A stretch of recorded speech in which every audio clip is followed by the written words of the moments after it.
Hi అండి, నమస్తే.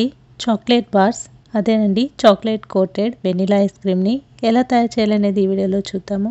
దీన్ని తయారు చేయడానికి క్రీమ్ వాడకుండా చాలా సింపుల్ వేలో తయారు చేసుకుందాం. మరి ఆలస్యం చేయకుండా ఎలా తయారు చేయాలో చూసేద్దామా. ముందుగా కడాయిలో పాలను వేసుకొని ఇందులోకి 3/4 కప్పు కండెన్స్ మిల్క్ వేస్తున్నాను. దీన్ని నేను ఇంట్లోనే తయారు చేసుకున్నాను. ఈ మిల్క్ మేడ్ లేకపోయినా స్కిప్ చేసేయచ్చు. ఇప్పుడు తగినంత పంచదార కూడా ఇందులో వేసి కొంచెం సేపు దీన్ని మరగనివ్వాలి. ఇలా మరుగుతున్న దాంట్లో రూమ్ టెంపరేచర్లో ఉన్న పాలను తీసుకొని 1/2 కప్పులో సగం అంటే 3 టేబుల్ స్పూన్ల కార్న్ ఫ్లోర్ తీసుకొని ఇలా పాలల్లో బాగా కలుపుకొని ఉండలు లేకుండా తర్వాత ఈ మిశ్రమాన్ని ఈ పాలల్లో వేసి కలిపెడుతూ ఉండాలి. దీన్ని కలపకుండా ఉంచేస్తే ఉండలు కట్టేస్తుంది. కాబట్టి దీన్ని ఈ విధంగా కలుపుతూ ఉండాలి. ఈ కన్సిస్టెన్సీలోకి వచ్చిన తర్వాత ఇందులోకి వెనిలా ఎసెన్స్ వేసి కలిపెట్టి దింపుకోవాలి.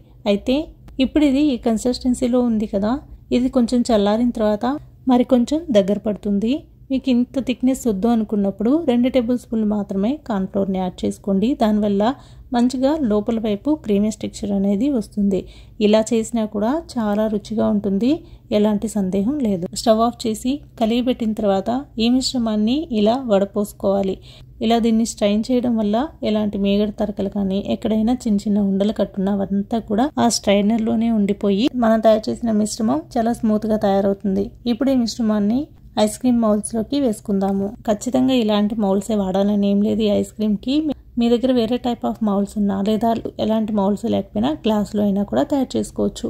లేదు అంటే పేపర్ కప్స్లో అయినా కూడా వీటిని తయారు చేసుకోవచ్చు. అయితే వీటిని ఇలా వేసిన తర్వాత పైన ఇలా ఫాయిల్తో ర్యాప్ చేసి దాని తర్వాత పైన ఐస్ క్రీమ్ స్టిక్స్ నుంచి 8 గంటల పాటు ఫ్రీజర్లో ఉంచేసేయాలి. ఇది పూర్తిగా సెట్ అయిన తర్వాత మిగతా ప్రాసెస్ అంతా కూడా చేద్దాం. పక్క రోజుకైతే అవి పూర్తిగా సెట్ అయిపోయాయి.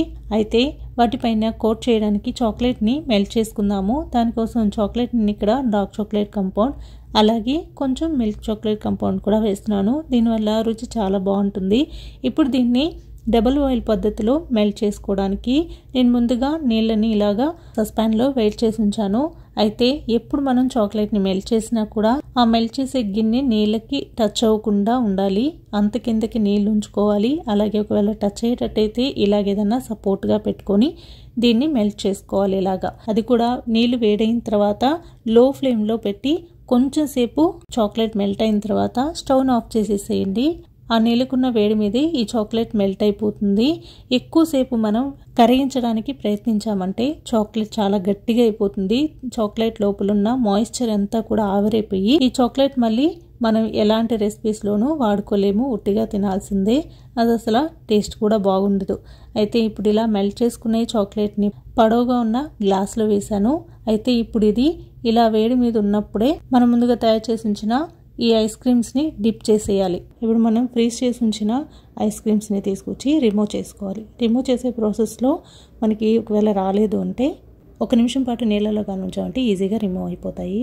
ఇలా రిమూవ్ చేసిన తర్వాత వీటిని వెంటనే డిప్ చేసేయాలి చాక్లెట్లో. ఎలాగనేది చూడండి. ఇన్ కేస్ ఒకవేళ కొంచెం లేట్ అయినా కూడా చాక్లెట్ పరిస్థితి ఏమవుతుందో అనేది కూడా ఈ వీడియోలో చూపిస్తాను. ఇలా నీళ్ళతో తడిపి రిమూవ్ చేసామంటే చాలా ఈజీగా రిమూవ్ అవుతాయి. మీరు ఇక్కడ చూస్తున్నారు కదా. ఇలా రిమూవ్ చేసిన తర్వాత వెంటనే నేను ఈ చాక్లెట్ ఏదైతే ముందుగా రెడీ చేసి ఉంచానో అందులో డిప్ చేసేసాను. ఈ ఐస్ క్రీమ్స్ని రిమూవ్ చేశాక ఒకసారి మీరు చూడండి ఎంత బాగున్నాయి కదా. ఇప్పుడు మనం చాక్లెట్లు వీటిని ముంచి లేపాలి. ఇలా ముంచి లేపే క్రమంలో కొంచెం ఆలస్యమైనా కూడా ఐస్ క్రీమ్కి కోట్ అవ్వదు. ఐస్ క్రీమ్ ఉన్న చల్లదనానికి చాక్లెట్ సెట్ అయిపోతుంది. ఎలా అయితే ఐస్ క్రీమ్ ఉందో అలాగే సెట్ అయిపోయి కూర్చుంటుంది. ఎలాగో అనేది వీటిని పూర్తిగా కోట్ చేసిన తర్వాత ఒక క్లిప్ నేను దాన్ని కూడా షూట్ చేశాను, దాన్ని చూపిస్తాను లాస్ట్లో చూడండి. అయితే చాక్లెట్ కోట్ అయిన ఈ ఐస్ క్రీమ్ని చూడండి ఎంత బాగుందో కదా. ఇప్పుడు మనం ప్రత్యేకంగా దీన్ని సెట్ చేయాల్సిన అవసరం లేదు. ఇది దానంతట అదే ఇలా చాక్లెట్ లేయర్ అంతా కూడా సెట్ అయిపోతుంది. ఐస్ క్రీమ్ ఉన్న చల్లదనానికి కొన్నింటిని ఇలా ప్లెయిన్ గానే కోట్ చేశాను. మిగతా వాటిని కొన్ని నట్స్ ని క్రష్ చేసి ఈ చాక్లెట్ లో వేసి మిక్స్ చేసిన తర్వాత కోట్ చేశాను. నట్స్ లో మీరు వేయించిన పల్లీలు కానీ లేదా డ్రై నట్స్ కానీ లేదంటే హేజల్ నట్స్ కానీ వేసుకోవచ్చు. నేను ఇక్కడ హేజల్ నట్స్ ని క్రష్ చేసి వేసాను. ఇలా వేసి దాన్ని ఒకసారి మిక్స్ చేసిన తర్వాత ఈ చాక్లెట్ ని ఐస్ క్రీమ్ కి కోట్ చేశాను. ఇలా రెడీ అయిన ఐస్ క్రీమ్స్ ని ఇలా సర్వ్ చేసుకున్నాను. మనకు తెలియక ఐస్ క్రీమ్ ని అరే ఇంకా డిప్ అవ్వలేదు అని చాలాసేపు కనుక ఆ చాక్లెట్లోనే ఉంచేసామంటే చాక్లెట్ అయితే మంచిగా సెట్ అయిపోతుంది, కానీ ఐస్ క్రీమ్కి అయితే చాక్లెట్ అస్సలు అంటుకోదు. చూసారు కదా, చాక్లెట్ని కరిగించినప్పుడు ఏ టెంపరేచర్లో అయితే ఉందో అదే టెంపరేచర్లో ఐస్ క్రీమ్ని డిప్ చేసి వితిన్ సెకండ్లో బయటికి తీసేసేయాలి. ఒకవేళ కోట్ అవ్వలేదు సరిగ్గా అంటే మీ స్పూన్తో ఏ చోట అయితే కోట్ అవ్వలేదో అక్కడ చాక్లెట్ని వేసారంటే అక్కడ వరకు అది కోట్ అయిపోతుంది. ఈ విధంగా చాక్లెట్ కోటెడ్ ఐస్ క్రీమ్ బార్స్ని తయారు చేశాను. మీకు ఈ వీడియో ఎలా అనిపించిందో అనేది తప్పకుండా కమెంట్ చేసి చెప్పండి. ఈ రోజుకైతే ఇంతే వీడియో. మళ్ళీ మరో వీడియోలో కలుస్తాను. అంతవరకు నమస్తే. Thank you for watching.